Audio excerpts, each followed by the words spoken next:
دعاؤں سے وہ کام بنتے ہیں جو نہ پیسے سے بنتے ہیں نہ مجاہدے سے بنتے ہیں۔ مجھے پتہ نہیں کہ اللہ نے یہ سارا نظام میرے ساتھ کیوں چلایا، کیسے چلایا۔ تم واپس آئے تو دونوں مائیاں عرب والی کی تھی، سوئی پڑی تھی۔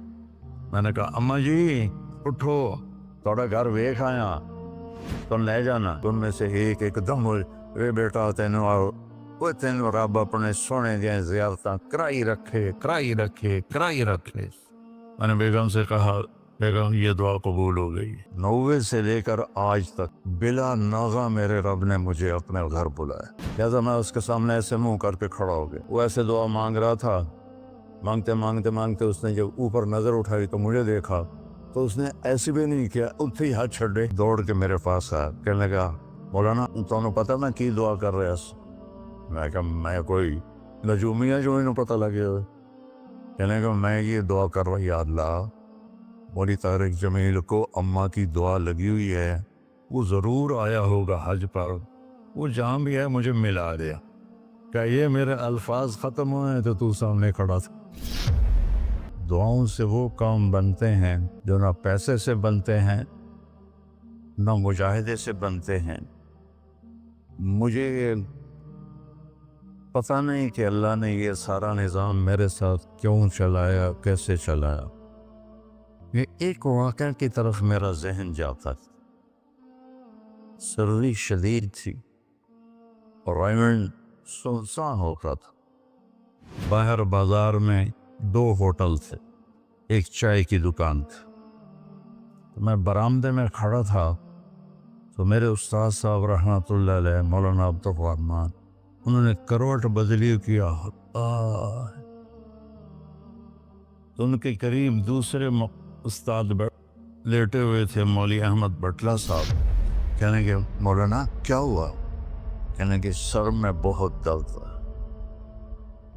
بس یہ سننا تھا کہ میں اوپر گیلری میں میرا بستر تھا اور وہ اتنی سختی تھی گورنمنٹ میں کہ یہ جو گھڑی باندھنا بھی وہ کیا تھا، خلاف قانون تھا، اور تھرمس رکھنا بھی خلاف قانون تھا۔ مجاہدہ ٹھنڈی چاہ پیو۔ تو 2 لڑکوں نے تھرموس چوری رکھا ہوا تھا، تو میں ایک کو میں نے جا اٹھایا، میں نے بوئے تھرموس کتنے؟ کہتا وہ پڑا ہوا ہے، وہ پڑا۔ تو میں نے اس سے اٹھایا، بغل میں ڈالا اور میں نے بازار کی دوڑ لگا دی۔ 10 بج رہے تھے اور 10 بجے سنوٹا 250-300 کا تو مجمع ہوتا تھا ریمنڈ۔ میں کہا یا اللہ کوئی دکان کھلی ہو، یا اللہ کوئی دکان کھلی ہو۔ تو میں ننگے پاؤں، دسمبر کا مہینہ تھا، میں ننگے پاؤں دوڑا اور میں نے دیکھا تو وہ چائے کی دکان کا دروازہ بند تھا اور روشنی آ رہی تھی۔ میں نے کہا یہ لگتا کھلی ہوئی ہے۔ تو میں نے اس کے کواڑ ایسے کیے تو وہ کھل گیا۔ تو آگے وہ دکان والا، اس کا نام تھا انور ملتانی رحمۃ اللہ۔ یہ میں آپ کو بتا رہا ہوں 73-74 کی بات۔ تو وہ بیٹھا ہوا تھا، میں نے کہا بھائی انور چائے بنانی ہے۔ کہا بھائی میں تو بھائی میں تو تھکا ہوا ہوں، یہ دودھ پڑا ہے خود ہی بنا دے۔ تو میں نے کہا چولہا کا یہ چولہا بھی پڑا ہے۔ تو میں نے وہ ہوتے تھے ہوا بھرنے والے چولہے، اس سے میں نے دودھ گرم کیا، پتی ڈالی، چائے بنا۔ چائے کی دکان پہ سر درد کی گولی کا کیا کام ہے؟ میں نے کہا بھائی انور کوئی سر درد کی گولی ہے؟ ارے بھائی وہاں دیکھ لے شاید پڑی ہو کوئی، وہ کھڑکی سی تھی۔ جب میں نے وہاں دیکھا تو ایک گولی ساری ڈان ہوتی تھی، وہ وہاں پڑی ہوئی تھی اور اس پر مٹی جمی ہوئی تھی۔ جب اللہ کچھ دینا چاہتا ہے، میں نے وہ گولی اٹھائی اور پھر دوڑ لگائی ننگے پاؤں، اور مولانا رحمہ اللہ فوت ہو گئے، سر پر رضائی لے کے لیٹے ہوئے تھے۔ تو میں نے ایسے پاؤں دبائے تو انہوں نے رضائی اٹھا ہاں کیا بات ہے؟ میں نے کہا جی یہ چائے ہے اور یہ سر درد کی گولی ہے، آپ کو درد ہو رہا ہے، نوش فرمائیں۔ تو ان کے ہونٹ ہلے، میں نے نہیں سنا، دعا دی انہوں نے مجھے۔ کیا دعا دی؟ وہ خود فرماتے تھے کہ طارق جمیل کی قبولیت میری دعا سے ہے، اور ایک میرے ساتھی تھے مولوی خورشید کی قبولیت میرے ڈنڈوں کی وجہ سے۔ آپ مسجد میں بیٹھے تھے تو آپ نے فرمایا اس دروازے سے ایک جنتی آنے والا ہے، میری دعا تو ایک انصاری صحابی مدینے والے، وہ اتنے نامعلوم ہیں کہ ان کا نام کسی حدیث میں نہیں آیا، چائے پلائی، ان کے ہاتھ میں جوتا تھا اور داڑھی میں وضو کا پانی تھا۔ اللہ نے وہ آ کے بیٹھ گئے، کسی نے بتایا بھی نہیں کہ تیرے بارے میں اللہ کے نبی نے یہ کہا۔ پھوپھی رحمت اللہ اگلے دن آپ اسی مجلس میں تھے تو آپ نے فرمایا اس دروازے سے ایک جنتی آ رہا ہے، تو وہی صحابی جو کل آئے تھے اور اسی اماں جی کیوں بیٹھے شکل میں، جوتا ہاتھ میں، داڑھی کا وضو کے پانی سے وہ پانی، کا حدود ضربہ پتہ نہیں، وہ آ کے بیٹھ گئے۔ میں کہ کوئی ہے؟ تیسرے دن آپ نے فرمایا اس دروازے سے ایک جنتی آ رہا ہے، پھر وہی صحابی۔ اور دونوں چل تو پڑے۔ اس مجلس میں ایک صحابی ہیں جو 3 دن سے بیٹھ رہے تھے، ان کا نام ہے عبداللہ بن عامر۔